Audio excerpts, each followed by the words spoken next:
Sevgi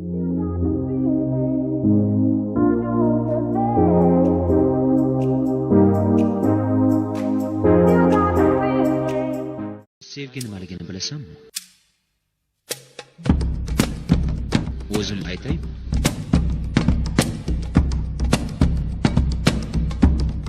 Sevgi shunday narsaki, u albatta qaytib keladi.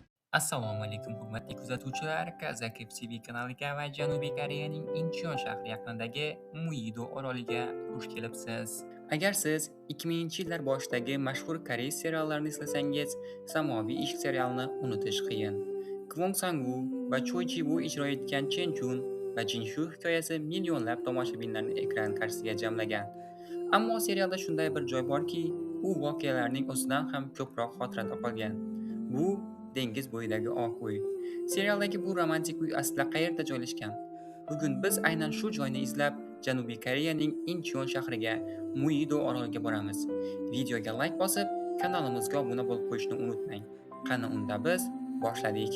Muido Incheon yaqinidagi joylashgan orollardan biri. Bu yerda Hanaji deb nomlangan go'zal sohil bor. Incheon shahar turizm ma'lumotlariga ko'ra aynan shu plyaj 2003-yilda suratga olingan Samoviy ishq serialining mashhur lokatsiyalaridan biri bo'lgan. Hanaji nomining o'zi ham qiziq. Koreys tilida u katta loyqa sohil ma'nosini anglatadi. Suv qaytganda bu yerda juda katta dengiz tubi ochilib qoladi. Suv ko'tarilganda esa taxminan 1 kilometr uzunlikdagi qumli plyajga aylanadi. Ayniqsa quyosh botish paytidagi manzarasi juda chiroyli. Lekin odamlar bu yerga faqat plyaj uchun kelishmaydi.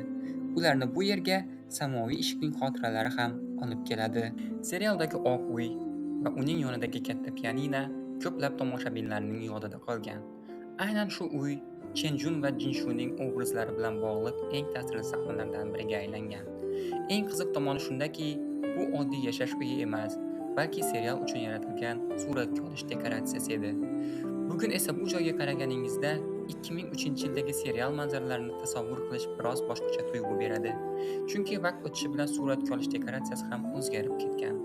Ammo dengiz o'sha dengiz, plyaj o'sha plyaj va samoviy ishni tomosha qilganlar uchun bu joy hamon o'sha eski serialdagi romantik xotiralarni eslatadi.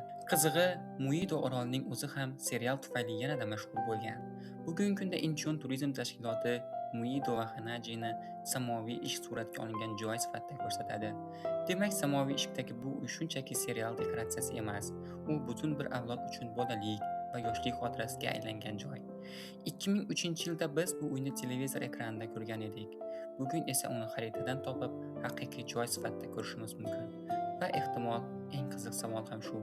20 yildan ko'proq vaqt o'tgach, samoviy ishqning dengiz bo'yidagi mashhur uyi bugun qanday ko'rinishda? Agar sizga shunday kino va seriallar suratga olingan haqiqiy joylar qiziq bo'lsa, Kazakov TV kanalini kuzatib boring. Filmlar suratga olingan joylar sari sayohatni davom ettiramiz.